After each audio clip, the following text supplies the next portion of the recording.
Então eu quero te convidar para abrir a sua Bíblia comigo na carta de Paulo aos Efésios, capítulo de número 4, versículo de número 1 ao versículo 6. Carta de Paulo aos Efésios, capítulo de número 4, versículo 1 a 6. E depois nós vamos ler Apocalipse 2, do 1 ao 5. Então Efésios 4, de 1 a 6, eu vou ler na NVI, na Nova Versão Internacional. E eu gostaria que você acompanhasse a leitura. Efésios 4 e 1 diz assim: Como prisioneiro no Senhor, rogo-lhes que vivam de maneira digna da vocação que receberam. Sejam completamente humildes e dóceis, e sejam pacientes, suportando uns aos outros com amor. Agora, aguce os seus ouvidos para o versículo 3. Façam todo o esforço para conservar a unidade do Espírito pelo vínculo da paz. Vamos ler todo mundo junto esse versículo? Na minha contagem de 1 a 3, vamos lá. 1, 2 e 3. Façam todo o esforço para conservar a unidade do Espírito pelo vínculo da paz. Para ensaio ficou bom, agora nós vamos fazer valendo com todo o nosso pulmão trabalhando, tá? 1, 2, 3. Façam todo o esforço para conservar a unidade do Espírito pelo vínculo da paz. Tá bom, agora eu leio e você ouve. Há um só corpo, um só Espírito, assim como a esperança para a qual vocês foram chamados é uma só. Há um só Senhor, uma só fé, um só batismo, um só Deus e Pai de todos, que é sobre todos, por meio de todos e em todos. Amém? Agora vamos para Apocalipse capítulo 2. Apocalipse capítulo 2, versículo de número 1. Ao anjo da igreja em Éfeso escreva: essas são as palavras daquele que tem as 7 estrelas em sua mão direita e anda entre os 7 candelabros de ouro. Conheço as suas obras, o seu trabalho árduo e a sua perseverança.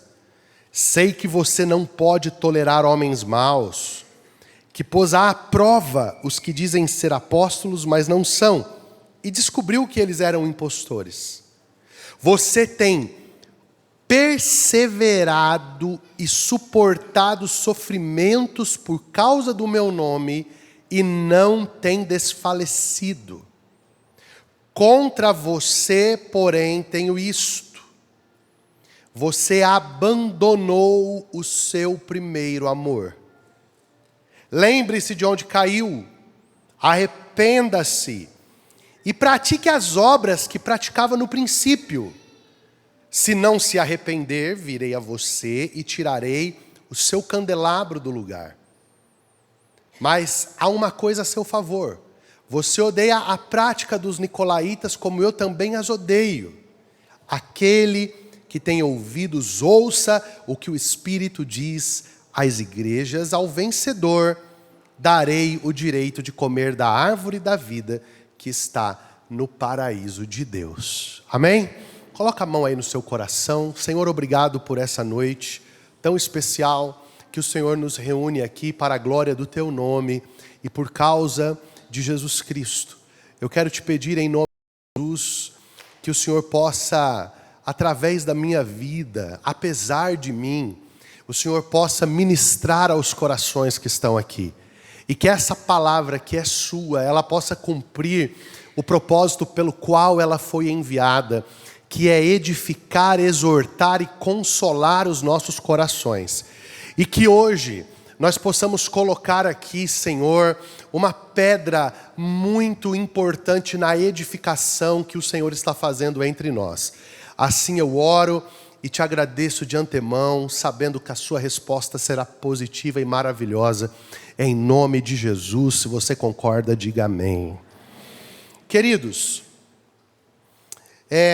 antes de adentrar propriamente nos pontos desses dois textos que nós trazemos hoje, eu quero fazer algumas considerações introdutórias. A primeira delas é fazer um breve relato bíblico a respeito da igreja de Éfeso.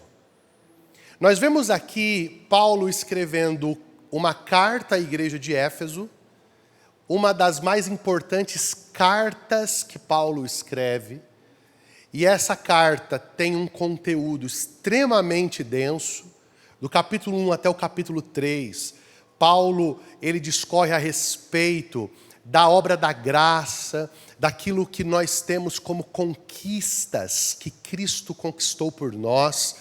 Ele fala das bênçãos espirituais nas regiões celestiais. Então ele faz um tratado teológico muito profundo no capítulo 1, 2 e 3. Mas a partir do capítulo 4, Paulo começa a fazer uma teologia prática. Ele começa a ensinar a igreja de Éfeso a cultivar elementos que possam fazer com que aquilo que é belo, que foi feito por Jesus, possa se tornar experiência no meio da vida da comunidade.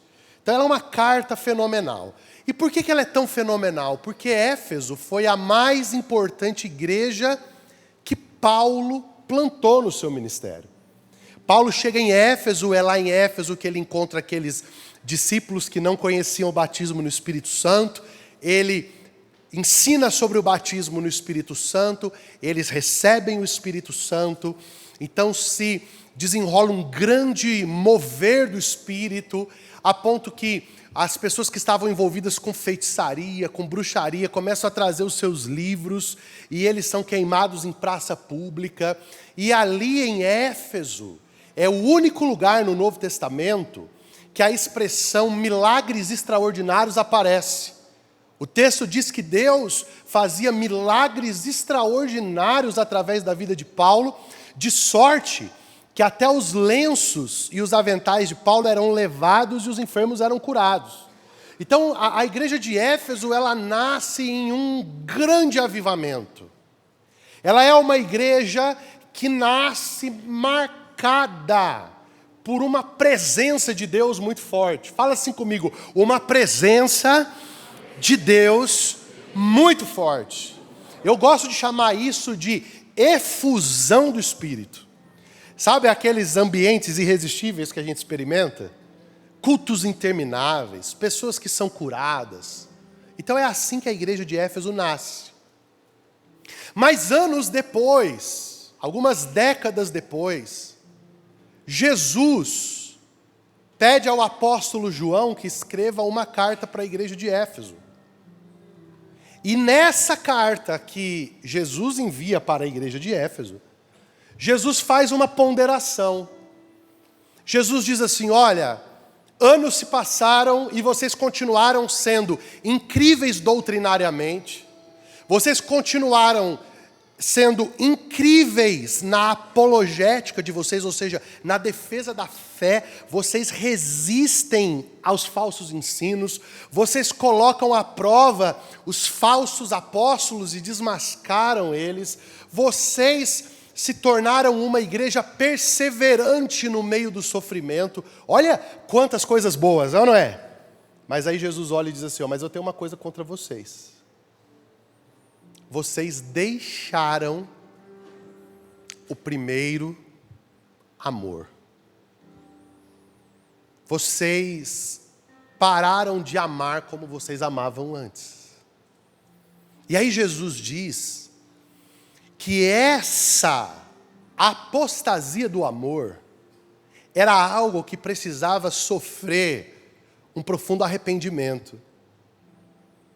Aquele grupo de irmãos, eles precisavam se arrepender disso.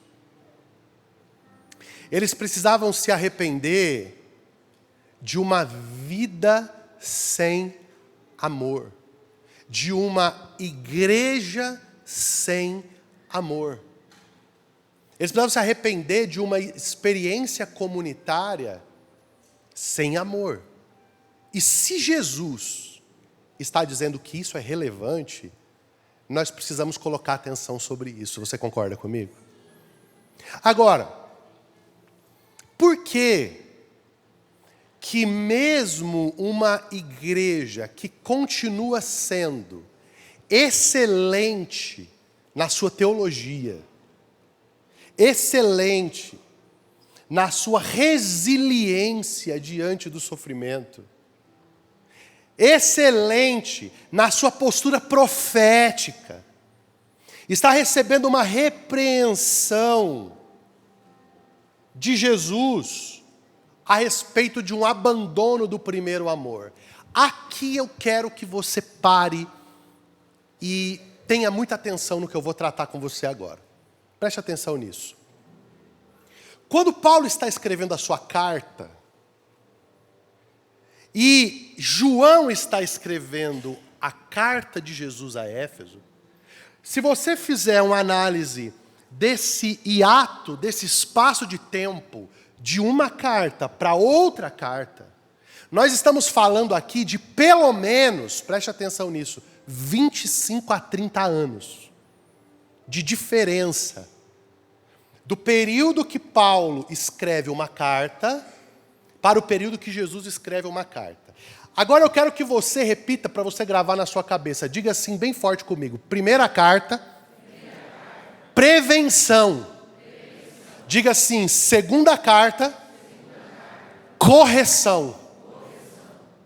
A primeira carta, Paulo deixa aspectos preventivos para que no longo prazo, aquela igreja que foi plantada debaixo de uma efusão do Espírito, que foi plantada debaixo de uma presença de Deus gloriosa, que havia milagres, que foi, expandida, que foi relevante, que no longo prazo aquela igreja pudesse permanecer saudável. Só que quando a gente olha no longo prazo, depois de 30 anos, você percebe que Jesus está corrigindo essa igreja, porque essa igreja abriu mão do fundamento do que é ser uma comunidade cristã. Ela havia deixado de amar. Eu paro aqui para te explicar o porquê que hoje, aqui, dia 11 de junho, essa mensagem é relevante para nós. Porque quando eu olho para tudo que nós estamos vivendo nesses 2 anos de plantação da Doxa, quando eu olho para os ambientes que se estabelecem nas nossas reuniões, tanto no Brasil quanto no Paraguai, a efusão do Espírito, a atração que a igreja exerce, a graça que nós temos encontrado diante do coração das pessoas, os testemunhos de milagres que nós temos visto acontecer no nosso meio, curas sobrenaturais. Eu estava algum tempo atrás lá no Paraguai e um senhor de meia idade para mais um pouco me abordou no final do culto e ele disse assim: eu preciso falar com você, pastor. E eu falei: pode falar. E ele disse assim: eu estou procurando um pequenininho que tem aqui, branquinho. O senhor viu? Eu falei: bom, pequenininho, branquinho, eu só conheço um, deve ser o Daniel, né? Aí procurei assim no meio do povo, não achei o Daniel. Aí eu falei: mas o que você quer com o pequenininho branquinho? E ele falou assim: não, pastor, é porque é o seguinte, eu preciso mostrar o meu pé para ele. Eu falei: meu pai, que isso, mostrar o pé? E ele falou: não, é o seguinte, eu sou estudante de medicina, e eu fiz uma cirurgia, e o meu pé pegou uma bactéria, que eu já estava no 4º tipo de antibiótico. O meu pé estava apodrecendo, e o meu pé estava tão podre que eu vinha para o culto, e eu colocava uma bota com um saco plástico amarrado, e eu punha uma bota e amarrava, na expectativa de que aquilo eliminasse o cheiro podre do meu pé, porque o cheiro já estava apodrecendo. E esse menino pequeno, branco, veio um dia no fim do culto, pediu se podia orar pelo meu pé. E eu orei, e olha aqui, pastor, e o cara arrancou a bota, tirou e me mostrou o pé. O meu pé está sarado, não tenho mais nada no pé. Nisso o Daniel está passando lá no canto, eu digo, ei, vem cá. Ó, Jesus usou você para curar o rapaz. Sabe, a gente vê coisas acontecendo no nosso meio e que são extraordinárias. Mas a minha pergunta, e a pergunta que eu fiz sábado à noite aqui, depois daquele ambiente de glória, daquele mover que nós vivemos aqui, a pergunta que eu fiz foi, Senhor, como proteger isso no longo prazo? Por quê? Porque o próprio Salomão, em Eclesiastes, nos diz que melhor é o fim das coisas do que o começo delas. Melhor é o fim das coisas que o começo delas. Nós não queremos apenas ser cheios do Espírito Santo hoje. Nós queremos ser cheios do Espírito Santo sempre. Nós não queremos viver uma efusão do Espírito apenas agora. Nós queremos que daqui a 10 anos, daqui a 15 anos, se Jesus não estiver voltado, as gerações que vão chegando, as pessoas que vão se ligando ao corpo de Cristo, elas encontrem a mesma paixão, a mesma pureza, o mesmo poder. Eles encontrem a mesma experiência que nós estamos vivendo hoje. Por quê? Porque nós não queremos que isso seja apenas uma memória saudosista no nosso coração. Gente sentado numa roda e dizendo, você lembra? Lembra do quê? Lembra no começo da igreja, como era bom? Né? Lembra como era aqueles cultos que não terminavam? Pois é, o que aconteceu? Por que isso não é mais assim? E eu comecei a conversar com Deus sobre isso. Na condição de pastor sênior, na condição de líder, eu comecei a dizer, Senhor, qual é a nossa parte nisso? O que nós precisamos fazer para que no médio e longo prazo nós tenhamos uma igreja saudável, cheia do Espírito Santo? E o Senhor Jesus disse para mim assim, vocês precisam proteger a unidade. Fale assim comigo, proteger a unidade. E é por isso que o que eu quero pregar para você hoje carrega essa espinha dorsal. Proteja a unidade. O que vai definir a qualidade do nosso longo prazo é o quanto nós estamos dispostos a cumprir o que Paulo diz, e eu vou ler de novo porque eu pedi para você ler várias vezes, por causa da ênfase, o que Paulo diz em Efésios capítulo 4, versículo 3. Façam todo o esforço. Fala bem forte comigo. Você vai falar assim, fazendo força, assim, ó. Todo esforço. Fala comigo assim, ó. Vai, 1, 2, 3. Faça todo o esforço para conservar a unidade do Espírito pelo vínculo da paz. Pastor, explica melhor isso, com prazer. Primeira coisa que você e eu precisamos pensar quando nós falamos a respeito de proteger a unidade é que a unidade, ela é a consequência da nossa união com Cristo. Diga comigo, a unidade é a consequência da nossa união com Cristo. Por isso, preste atenção, para você nunca mais esquecer isso. A igreja não tem como construir unidade. Por quê? Porque a unidade, ela é uma consequência do novo nascimento. Não sou eu que construo unidade com você. Nós que nascemos de novo, nós somos um com Cristo e um com o outro por causa do Espírito Santo, não por causa do meu esforço. Então é por isso que a igreja, ela é diferente de tudo que acontece no mundo. Por quê?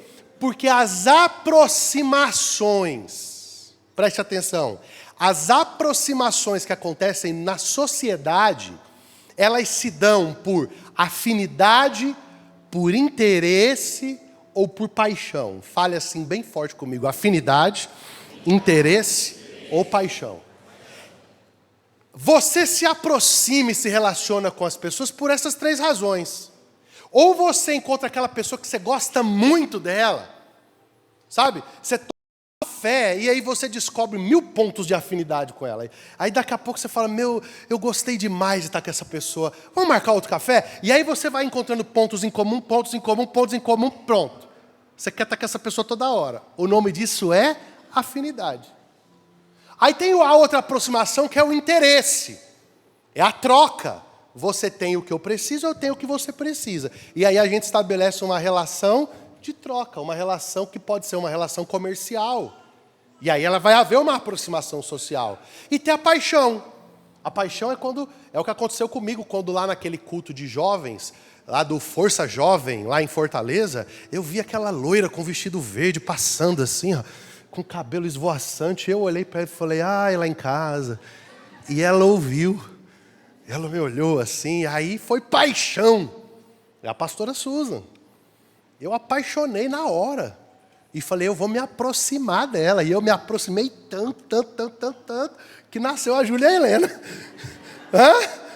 E agora a gente é um. Casados, felizes para sempre. Eu sou o Tiago da Susan e ela é a Susan do Tiago. E nós somos casados para sempre. Só os mais antigos entendeu a piada. Os mais novos não entenderam nada. Isso era um ministério que existiu aí, né, pastor Marcos? Na década de 90, 2000. Você não sabe não, tá bom. Você é o ancião de dias, rapaz. Cabelo branco com mala branca. Então, só que na igreja é diferente. Coloca lá aquela imagem que eu pedi para colocar de Jesus. Coloca aqui, ó. Olha aqui, ó. Ó como que é na igreja, ó. Na igreja é assim, você crê em Jesus, automaticamente você é um com Ele e você também é um com todos aqueles que creram em Jesus. Pega na mão aí de quem está perto de você aí, pode pegar e fala assim para ele, não adianta. Você pode não gostar de mim, você pode não me achar legal, você pode não gostar das minhas atitudes, mas você é um comigo. E eu sou um com você. E nós estamos ligados em Jesus. E isso não pode ser mudado. Você entendeu agora por que Paulo diz que a unidade tem que ser protegida com muitos esforços? Por quê? Porque ser um com aquele irmão da igreja que você tem afinidade é top. Né? Ser um. Hoje me pediram para eu falar isso, me mandaram mensagem, pastor, eu gosto tanto quando o senhor fala isso, eu vou falar, para a pessoa ficar feliz. Aquela moça vê aquele boy unção, sarado, cartão American Express Centurion, sabe? Solteiro, nunca casou, está se guardando, é virgem o menino. Ama Jesus. Aí se apaixona. É fácil ser um, não é não? É que esse cara eu acho que não existe, né? Ele é só uma idealização. Porque ser tudo isso ao mesmo tempo, eu acho que só Jesus, né, gente? E Jesus já tem compromisso com a igreja. Mas aí é fácil, por quê? Porque além de ser irmão em Cristo, está apaixonado. Né? Só vê flores, borboleta na barriga. Mas ser um com aquele que pensa diferente, gosta de coisas diferentes, lê livros que você não gosta, torce para o Palmeiras.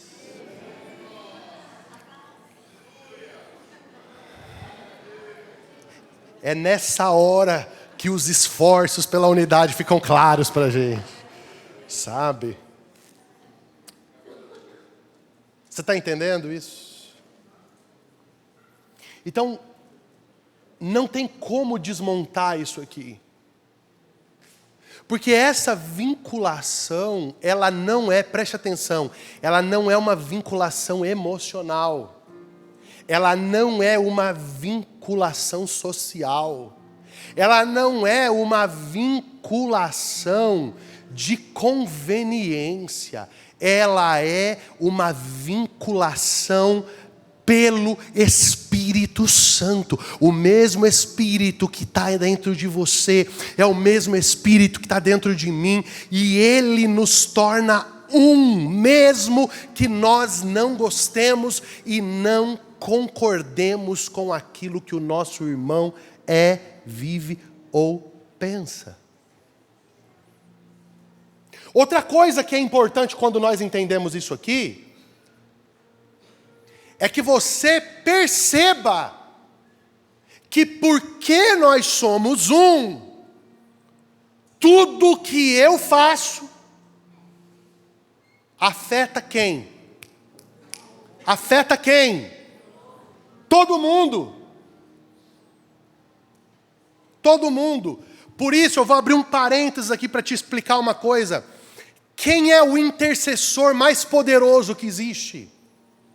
O intercessor mais poderoso que existe não é aquele que intercede pelas suas próprias questões, não é aquele que busca o seu próprio interesse, mas o intercessor mais extraordinário que existe é aquele que intercede com um espírito coletivo. Não é o meu pecado, são os nossos pecados. Não é a minha dívida, são as nossas dívidas. Não é o meu pão, é o nosso pão. Não é o meu pai, é o nosso pai. Não é a minha igreja, é a nossa igreja.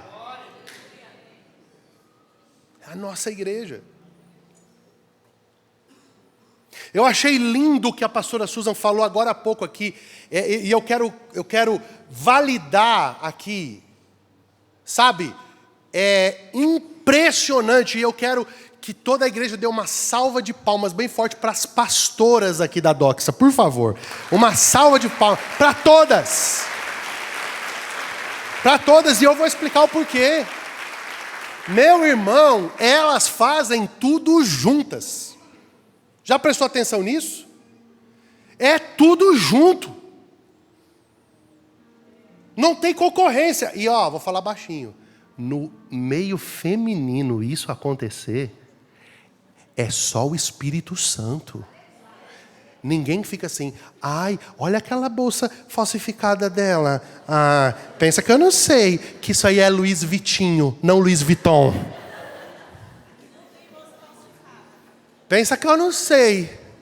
Pensa que eu não sei que isso aí é made em 25 de março. Não tem isso, cara. Ai, nossa, você viu como ela está gorda? Não tem isso. Cara, elas, eu sou testemunha, ou não é, pastores que estão aqui? Elas fazem tudo junto. E aí o pessoal fica perguntando, meu Deus, como que reúne 150, 200 mulheres numa igreja de 2 anos? Meu Deus, como que as coisas acontecem? Meu Deus, como que avança? Quer que eu te explique? O poder da unidade. É um corpo se movendo. Sem concorrência. Sem concorrência. E isso é tão sério. Isso aqui é tão sério. Que qual é o pecado que se pode cometer na ceia do Senhor? 1 Coríntios capítulo 11. Qual é o pecado que pode se cometer na ceia do Senhor? Comer sem discernir o corpo de Cristo. O que é? É comer o pão e o cálice sem discernir que eu sou um com Ele, Ele é um comigo. E que se eu estou em adultério, o meu adultério não afeta a mim, o meu adultério afeta o corpo. Se há uma cisão de relacionamento, se eu não falo com o fulano, se eu não me relaciono com o fulano, se eu não tenho paz com o fulano, esse problema não é um problema meu, ele se torna um problema do corpo, gente. E aí Paulo está dizendo assim, ó, aquele que come e bebe e não discerne, não entende que ele faz parte, que ele está ligado a Jesus, e ele ligado a Jesus está ligado a todos os seus irmãos. Aquele que não entende isso, ele não é digno de tocar no corpo de Jesus. Por quê? Porque ele faz isso para a sua própria condenação. Então veja, em momento nenhum você vai ver os apóstolos escrevendo uma carta dizendo assim, ó, protejam o mover do Espírito.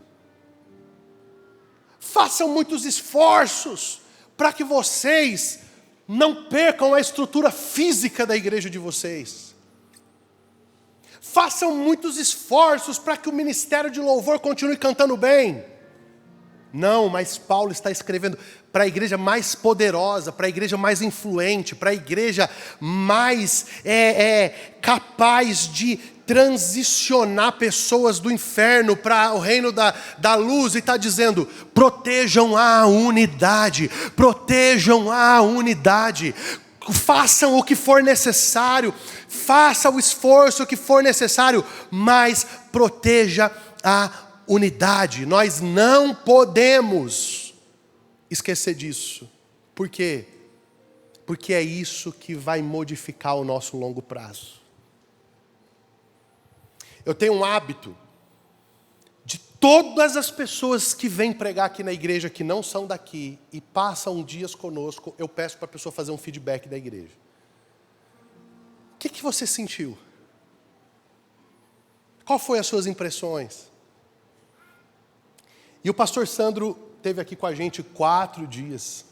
Então ele ficou aqui no Brasil, ficou no Paraguai, foi nas mesas, e eu falei para ele, pastor, dá um feedback da igreja. O que o senhor sentiu? Olha só o que ele me disse. Ele falou assim, cara, muita coisa, mas eu vou destacar uma. Eu percebi que a relação de vocês é leve e que vocês se amam de verdade.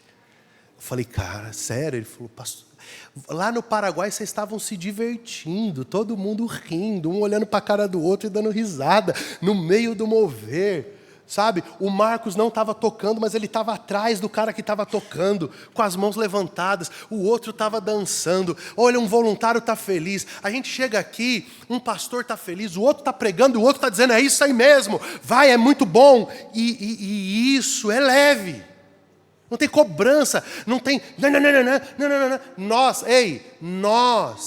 estamos vivendo uma expressão de unidade. Você pode aplaudir Jesus bem forte por isso.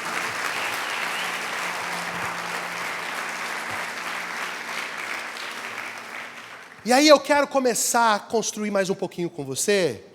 Preste atenção. Paulo diz assim, há um só corpo, um só espírito, assim como também fossem chamados em uma só esperança. Então aqui, olha só, nós vemos aqui 7 pilares da unidade. Esses pilares, eles não são conquistas nossas. Alô, Doxa! Não é o pastor Tiago que construiu isso, não é o pastor Aguinaldo, não é o pastor Marcos, não é o pastor Rude. Não. São conquistas de Cristo, são conquistas do Pai, são conquistas do Espírito, é a Trindade Santa que nos presenteou com a unidade e nos deu esses 7 pilares. Vamos ler todo mundo junto? Diga comigo, um só corpo, um só Espírito, uma só esperança, um só Senhor, uma só fé, um só batismo e um só Deus e Pai de todos. Agora olha aqui para mim.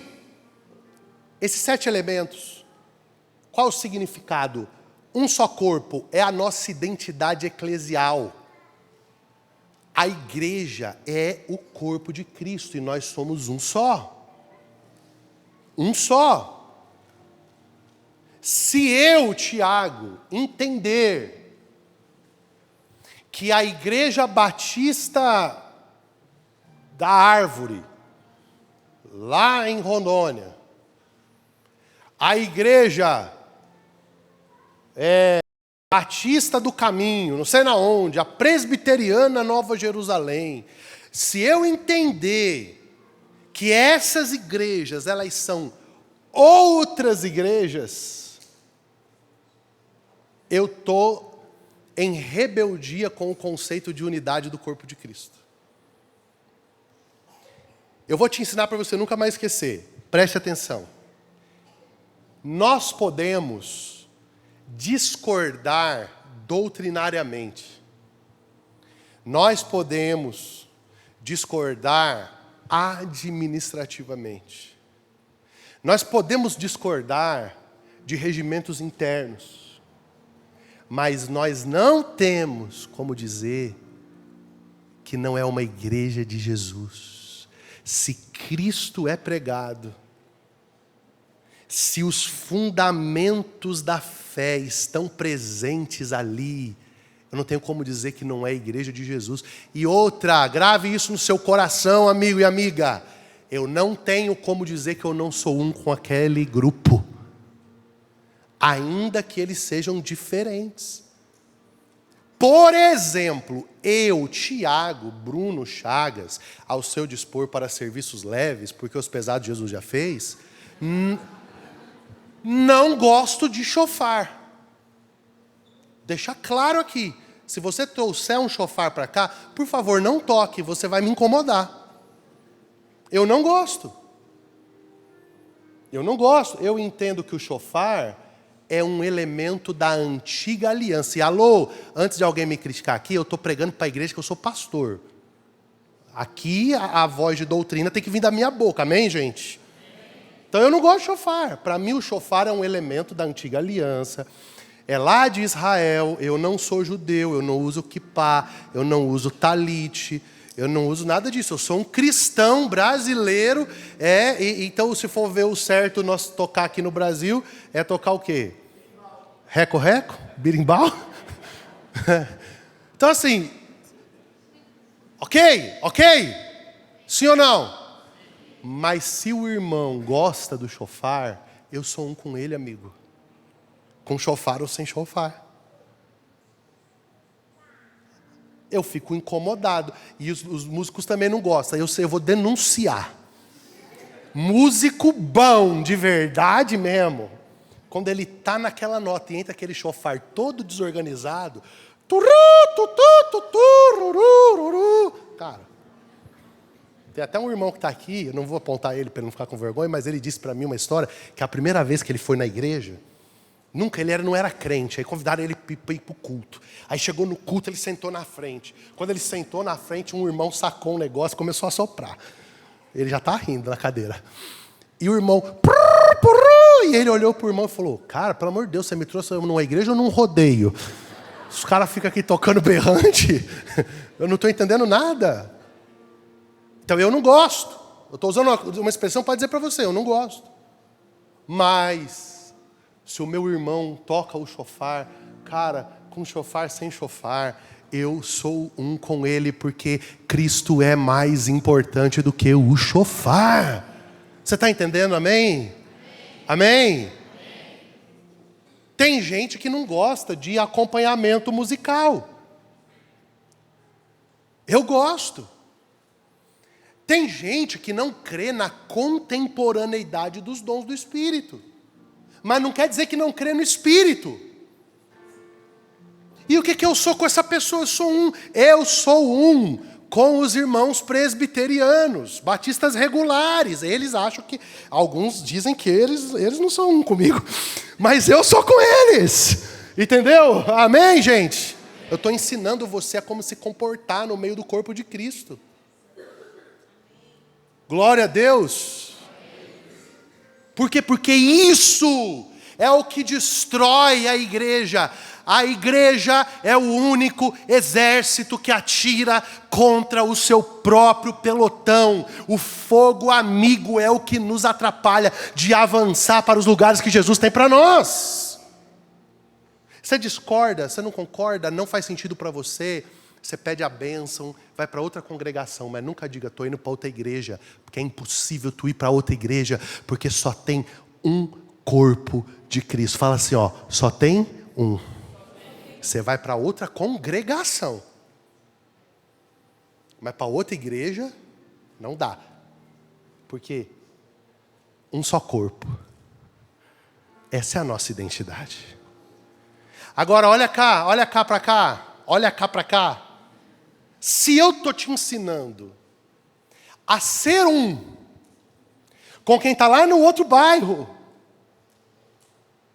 a ser um com quem está lá em outro ponto doutrinário, de costume, se eu estou te ensinando a ser um com ele, quanto mais com quem está na mesma congregação que você, no mesmo posto de serviço, na mesma rede de voluntário, na mesma mesa. Qual é o nosso desafio para os próximos 10 anos? Se a gente quer chegar daqui 10, 20 anos, olhar para trás e ver o legado da doxa realmente preservado e mantido, nós precisamos proteger a unidade do corpo. Um só Espírito é a nossa fonte de vida. Eu vou dizer algo aqui para você, parece ser redundante, mas precisa ser dito. Igreja é espiritual. Eu vou repetir mais uma vez. Igreja é espiritual.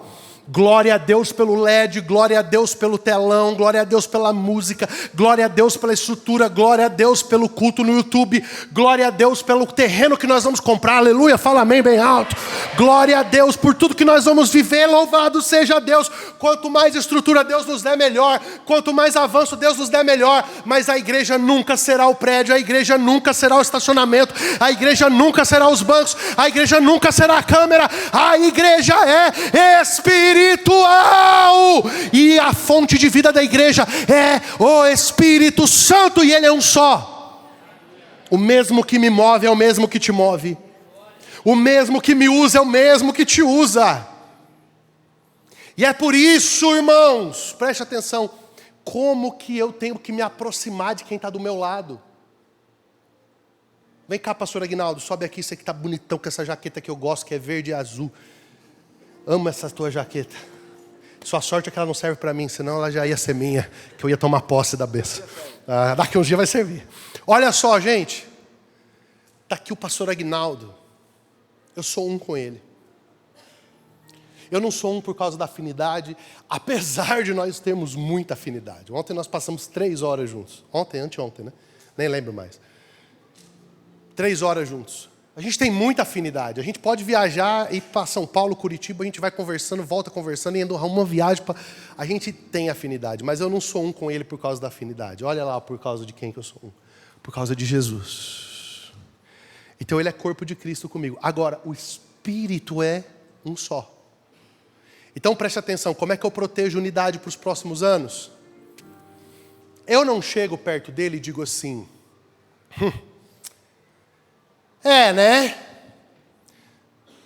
Essa linguazinha estranha que ele fala. Igual eu tinha um amigo que ia orar no monte comigo, e nós levamos um tio meu que estava desviado para orar. E o tio voltou e foi para o monte de madrugada. O tio, rapaz, desviado, sofredor, a mulher tinha ido embora, e ele no monte. Aí ele ajoelhou assim, a um tiro de flecha, pastor Mar, o tio, e começou a orar, e começou a falar em línguas. Só que o tio falava uma língua repetida. Só a mesma. E esse meu amigo começou a ficar incomodado. Aí chegou no tio e falou assim: não tem uma variedade aí não? Só fica nesse chorobodô, chorobodô, chorobodô, chorobodô. Arruma uma variedade aí, rapaz. Dá um glória. O tio olhou e falou assim: você não sabe a força que eu estou fazendo para falar só essa língua. Aí o meu amigo ficou sem graça e voltou. Cara, não é isso, não é essa espiritualidade. Que eu fico concorrendo no dom. Que eu fico concorrendo quando eu canto, o fogo desce. Quando ele canta, é só um foguinho embaixo do fogão. Quando eu canto, a glória vem. Por quê? Eu não sei a vida de jejum dele. Rapaz, vamos jejuar melhor, porque você... Não é assim não. Porque, fala comigo assim, é o mesmo Espírito. Cara, então quando eu me aproximo dele, eu me aproximo com reverência. Sabe por quê? Porque na vida dele tem uma expressão do Espírito Santo que não tem na minha. E quer saber mais? Completa a que tem na minha. Porque sem a que tem na vida dele, a minha não é completa. Mas quando o Espírito que se move em mim, se move nele, se move nele, se move nela, se move nela, se move nele, ele começa a se mover. Então nós encontramos o Cristo completo se manifestando no nosso meio. Então, como que eu protejo a unidade? Como que eu protejo a unidade? Eu celebro, fala assim comigo, eu celebro a porção do Espírito que está dentro dele. Aleluia! Obrigado, pastor, Deus abençoe. Guarda essa jaqueta para quando eu emagrecer. Olha aqui, gente.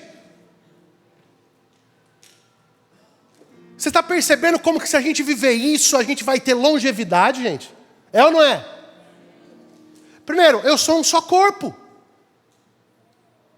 Eu vou contar uma coisa aqui da minha intimidade para você. A Susan agora já se benzeu.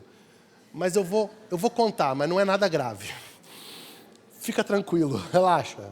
Relaxa, amor. Antigamente, quando ia brigar com a Susan, eu brigava como se ela fosse só a filha do Rubens. Quando eu comecei a crescer nessa compreensão do corpo, os meus arrependimentos... Não é que eu parei de brigar, eu diminuí só a briga. De vez em quando a gente briga, tá, irmão? A gente aí é normal, tá? Mas o meu nível de arrependimento mudou de lugar. Porque eu não estou pecando contra a filha de alguém. Eu estou pecando contra mim mesmo, porque ela é parte do mesmo corpo que eu sou. Então o meu pedido de perdão para ela não tem que ser só porque eu briguei com a filha do seu Rubens. Eu estou brigando com uma parte de mim mesmo. Você está entendendo o que é isso?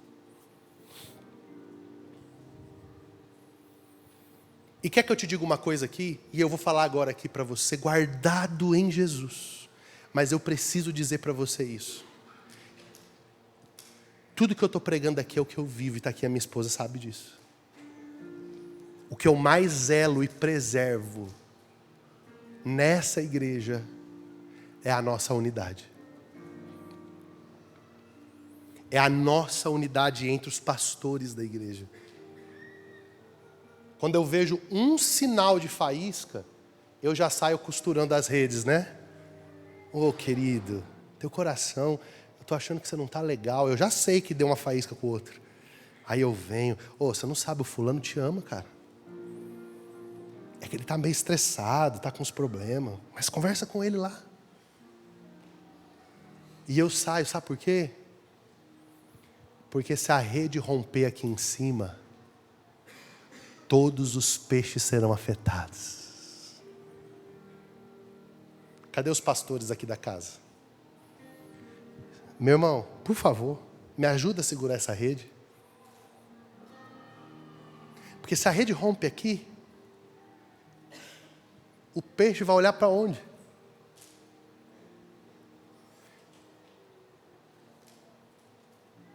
Então, um só Espírito, uma só esperança. O que significa? Ei, todos nós temos o mesmo destino escatológico. Nós vamos morar na Nova Jerusalém. É a mesma casa. É a mesma esperança. Não importa. Nós vamos para o mesmo lugar. Então você é seu vizinho. Você vai estar bem de vizinho se eu for seu vizinho. A gente vai ser vizinho, cara. Nós vamos comer na mesma mesa. Então a gente tem a mesma esperança. Um só Senhor. A centralidade de Cristo. Uma só fé. A doutrina apostólica. Um só batismo. O rito de iniciação da sua nova vida. Um só. É o mesmo. Tem gente que chega aqui e fala, eu estou vindo da igreja batista, pastor, eu tenho que rebatizar de novo? Eu falo, Não, né, irmão? É um só batismo. Tem casos que precisa. Né? Batizou lá na macumba, aí tem que batizar aqui, de verdade, né? Batizou lá no budismo, não, vai batizar aqui agora, no batismo de Jesus, né, irmão? Mas, irmão, você batizou aqui, ó, na Sara Nossa Terra, você batizou aqui na Comunidade das Nações, você batizou na comunidade não sei das quantas. É a igreja de Deus, Cristo é o centro. Tem base sólida, minimamente doutrinária? Tem. Cara, então vem para cá que o batismo está valendo. Certo? Aqui não é seita, vamos rebatizar todo mundo, e a cada um que vai saindo do tanque, a gente vai aplicando o adesivo, doxa, doxa, doxa. Isso você sair daqui também, você está desviado e está no inferno. Deus nos livre disso, irmão. Misericórdia. Fala assim, ó, misericórdia. Não. Quer saber se você está numa igreja saudável? Jesus diz assim, ó, eu sou a porta. Aquele que entrar por mim, entrará, sairá e encontrará pastagens. Uma igreja que só tem porta de entrada, não tem porta de saída, é seita. Eu vou repetir. Uma igreja que só tem porta de entrada e para sair, você sai de lá com câncer, com o teu carro capotando, amaldiçoado da 4ª geração, o povo não fala mais com você, você vira demônio, isso não é igreja, isso é seita. Igreja tem porta de entrada, tem porta de saída. Pastor no reino de Deus sabe dizer, seja bem-vindo, e sabe dizer, Deus te abençoe. Amém? Agora o crente também tem que aprender a sair, né, irmão? Por favor, vamos melhorar. A gente está precisando melhorar nisso daí, né? Na hora de chegar é 1000 maravilhas. Ai, pastor, eu te amo. Aí na hora de ir embora a gente descobre que está em outra igreja pelo Facebook. Pelo Instagram. Aí não dá, né, gente? Aí não. Vamos fazer as coisas direitinho? Fala para quem está perto de você. Vamos fazer direitinho. Vamos fazer direitinho, sabe? Aqui está todo mundo abençoado. Não precisa ter medo. Eu só tenho cara de bravo. Já está abençoado, já Deus te abençoe, vai em paz. Mas vamos, né, dar um oizinho, né, dar um muito obrigado, né, trazer um whey protein para o pastor para agradecer. É legal, não é, gente? Amém? Quem está comigo aqui ainda? Louvado seja Deus. Um só Deus e Pai de todos. A origem de todos nós é a mesma. Deus é o nosso Pai. Ele é o nosso Pai. Você está percebendo que nós somos um? Fala assim comigo, nós somos um. Mas nós podemos perder a nossa unidade. Podemos. Agora, eu quero chamar a tua atenção para isso agora. Primeiro, nós falamos sobre a unidade que é consequência da união com Cristo. Segundo, nós falamos sobre os 7 alicerces da unidade, que estão aqui do lado. Agora, eu quero mostrar para você que a única forma de nós protegermos a unidade é o vínculo do amor. Fale assim bem alto comigo, o amor é o vínculo da unidade. Preste muita atenção e nós vamos caminhar para concluir. E aí eu tenho uma palavra bem pastoral para deixar para você. Se eu e você sentarmos numa roda para discutir a cor das paredes da igreja, nós vamos divergir, ok? Você vai achar... Quando a gente foi pintar essa parede aqui, ó, essa aqui, ó, essa daqui, tá vendo? Uma parte queria que fosse preta. Por quê? Porque não tem que ser preto por causa do telão vai ficar mais vivo, a luz fica mais concentrada. Outra parte queria que fosse branca, porque já passou a época da parede preta. Agora é o tempo das igrejas off-white, tal, e não sei o quê. E aí qual foi a conclusão que nós chegamos? Né, pastor Aguinaldo? Pragmatismo. Um quer preto, outro quer branco, pinta de cinza, que todo mundo fica feliz. Né? Aí o teto pintamos de preto para agradar o time A, e as paredes ficou meio branca para agradar o time B, e ficou tudo certo. Então se a gente for discutir a cor, nós vamos divergir. Se a gente for discutir as cadeiras, um vai achar que essa cadeira é muito grande, para que isso? É muito luxo. Ou podia ser aquelas de plástico de R$5 que você senta, os pés abrem. Né? Aí vai chegar o outro que vai falar assim, não, que isso, pastor? Aqui tem que ser aquelas igual de teatro, que quando você levanta, ela já sobe. Você senta. E outro, o certo era ter um buraquinho aqui para eu colocar minha garrafa.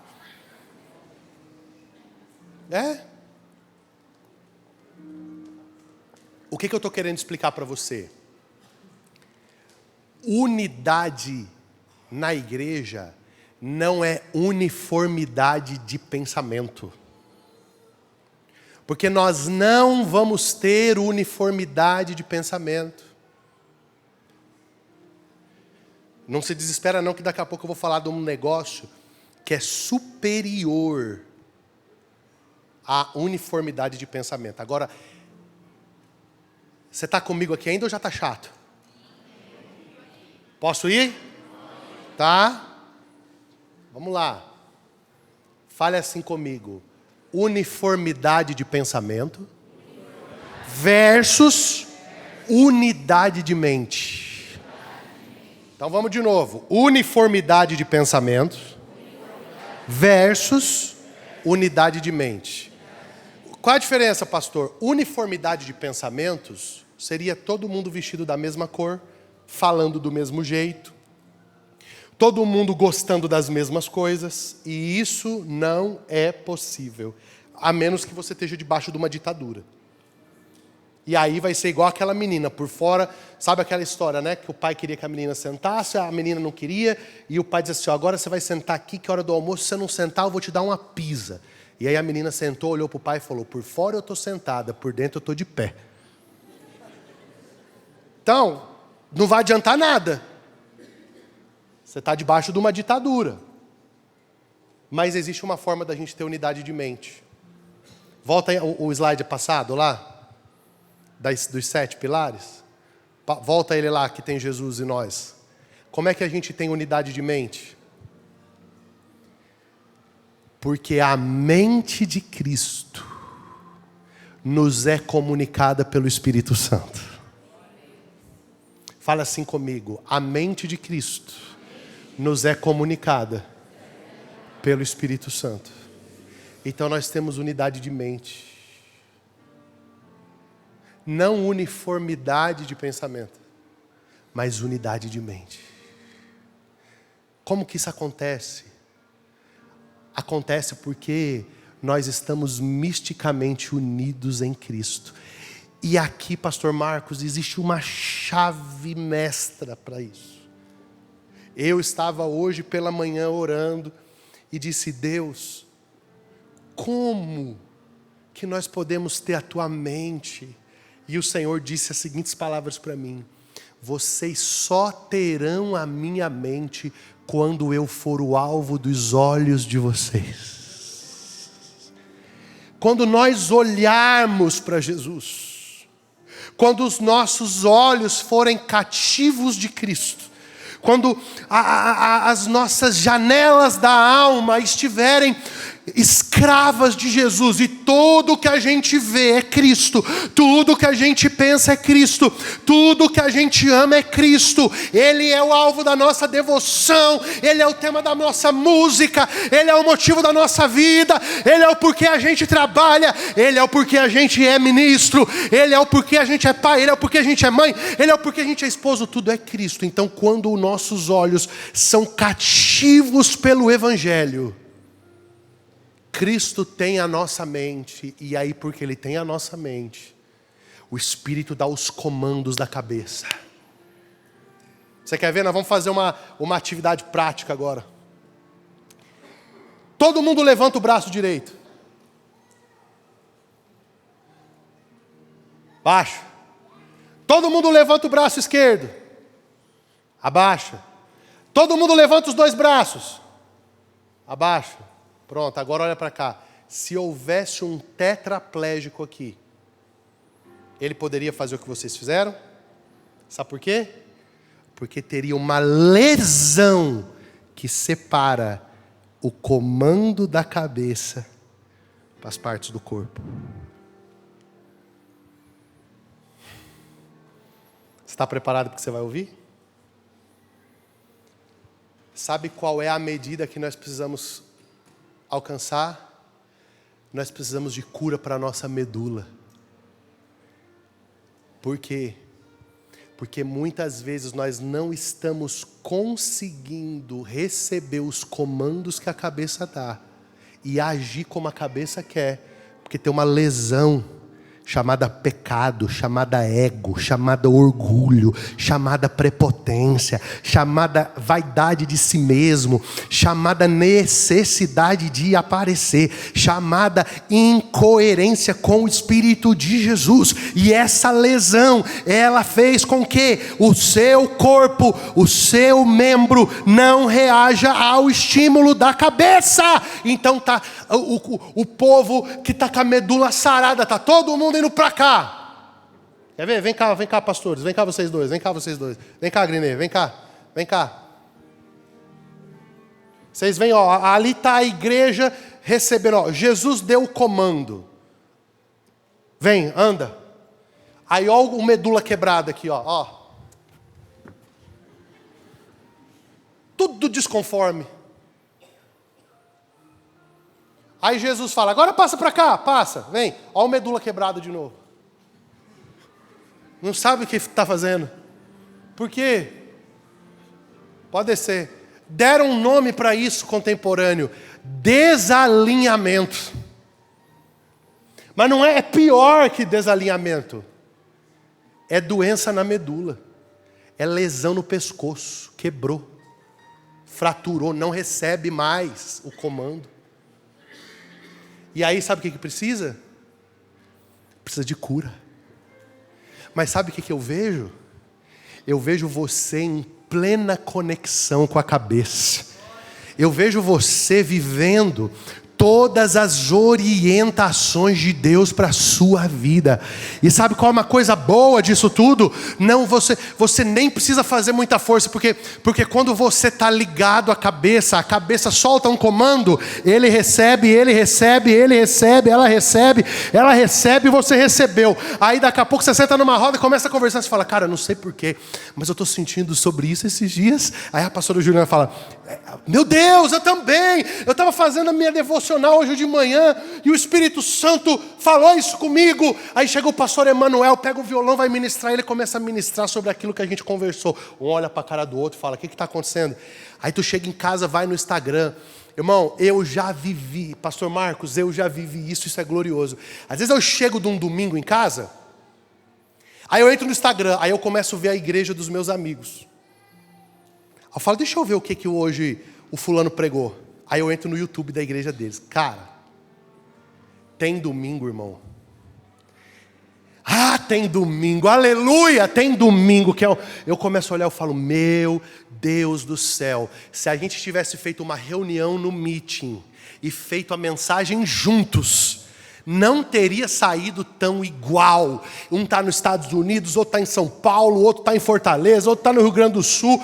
Como explica isso? Explica, é unidade de mente. Jesus soltou um comando na cabeça e o corpo inteiro recebeu a ordem, meu amigo. O corpo inteiro recebeu a ordem. A gente vive isso aqui. Tem dias que eu estou em casa orando sobre uma coisa, o Marcos me manda uns podcasts. Irmão, o dia que o pastor Marcos te mandar um áudio, irmão, eu vou dizer, já aperta o 2 já, a velocidade. Rapaz, o mínimo é 12 minutos. É podcast, irmão.